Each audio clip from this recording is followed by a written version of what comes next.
How many times have you watched that fourth down play? You keep rewinding it? Probably about, I say about 8. just to keep rewinding. I watched the one on YouTube, the crowd reaction. That was crazy. Yeah. But man, that play that will stick with me for a long time, man. A little bit louder than the carry drum, huh? Yeah, it was. Like I said, it was, enough to challenge us, but to challenge our crowd, I don't think that was a good, smart plan on his part. Our crowd did a tremendous job on. I don't know how many false starts or, penalties they had, but it was a lot. So, our crowd definitely helped. You guys are 6th in the country in defense. Last week, Louisville was number 1. Now you got Boston College number 8. Is it kind of cool being part of these 23-17? It don't matter as long as you get the win, but it's like Coach Sweeney said against that game. They was number 1, and he was like, "Who defense gonna get talked about the most?" And he's like, "What defense gonna step up?" And I was, Louisville did a tremendous job on defense. They're some good old guys, but we just stepped up at the right time. It was a slug match, but you want your defense to be known as they can play. So I think we're creating an identity so far of playing that we can play good defense. Was it fun, kind of just going blow for blow? Yeah. I was telling one of their guards, number 70. I was telling him, I was like, we're gonna be here all day. I was like, it's gonna be one of those type of matches. We just gonna have to keep going back and forth. And he was like, we ready for it. And just games like that is fun, man. Just going back and forth. Just seeing who's gonna give up. And I like playing the games like that. Why didn't you intercept that pass? How he threw it was like a beeline, like straight through my hand. So I was like, the only thing is get my hand on it. So I was just right there at the right time at the right moment. And thanks to Jay Ron, I probably wouldn't have got that play. Jay Ron wouldn't have got him. So man, shout outs to him. Because we could play new record downs. But we knew that we knew that they weren't gonna score. We was confident. We was built for that right there. We go through practice doing that every week. So in goal line situation, we didn't panic. So we You know about all the great defenses in the past. Yeah. For you guys to make a play like that, and now to get some comparison to some of those defenses back in the day. Yeah. Can you talk about that and what that means to you as a person who's from here? Yeah, watching guys like LeVon Kirkland, Wayne Simmons, who else? Dexter, Trap.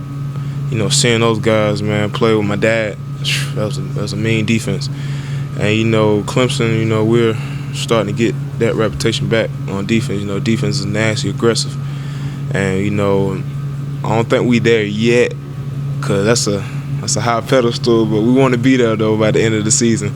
But we just want to progress every week. But those guys in the '90s, man, they was some mean boys, man. Them some grown men playing football. In that play you made the other day, that was reminiscent of a lot of plays those guys you just mentioned. Yeah. Back in the day, right? It was just, I say just being more mature. Handling it. Don't let the the pressure get you all overwhelmed. Just keep focused at task. And like I said, we kept our poise. We didn't panic. And I was just right there at the right time. I can't be more thankful for that play. You said before the year that this was going to be your year, and you played with a little bit of a chip on your shoulder. It don't like you wanted it to go as good as you thought it could go. It's it's just a blessing how things are unfolding right now. I'm just treating practices like games, just going out, just going hard every week. I got great guys to push me like Grady, Josh, and DJ and Carlos, and because I know if I don't step up, they will. So I just want to go out every week and just play hard as I can, and I think it's showing off, it's paying off. I remember talking to you in high school. You didn't get picked for the Shrine Bowl. Yeah. And you were like, man, they don't know what they're missing. Do you still play with that edge that people say he's not tall enough, he's not big enough, he's not fast enough? You play with an edge because of that? I do, man. That sticks with me every day, man. Just to, a guy, I was the best in the upstate at D-Taco then. I did not get chosen for the Shrine Bowl or the North-South. And I remember that, man, like yesterday, man, that hurt. So ever since then, I just prove to people what they missed. And I play with that chip on my shoulder because, I'm not the tallest, like you said, so I got to bring something to the table. It's either energy, or I'm out-hustle you. So, man, playing with that chip is giving me an advantage because, some guys are 6'4", and they have that advantage, and, I'm out-work you. So that's what I'm going to do. Does that help have that chip that the guy next to you also has the same Yeah. chip on his shoulder? Oh, yeah, man. Grady, same boat, man. He's, we're not 6'5", 6'4" type of guys. We're 6'1".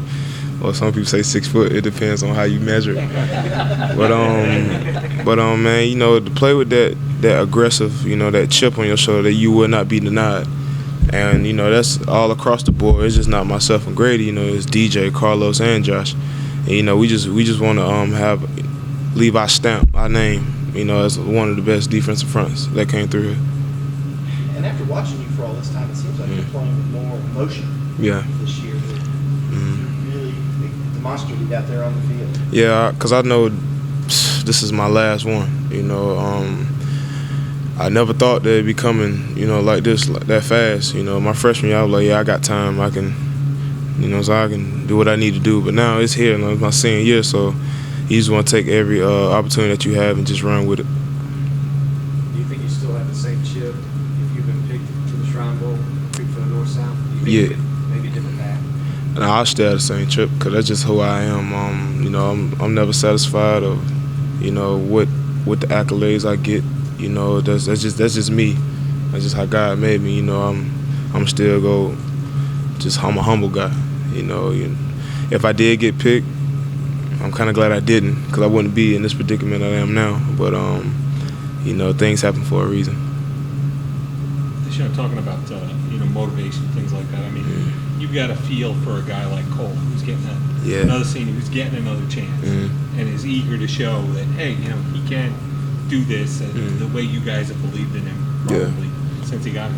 Yeah, we believed in Cole, man, since he was named the starter. And things happen. You had Deshawn going there, do what he had to do. He has a bright future. You can't take that away from him. And then him to go down, and then Cole come in and do what he need to do. And I know he'll have a better week this week against Boston College because he get that rust out the way because he ain't played as much. When Deshawn came in. But when we believe in Cole, man, we told him we got your back no matter what.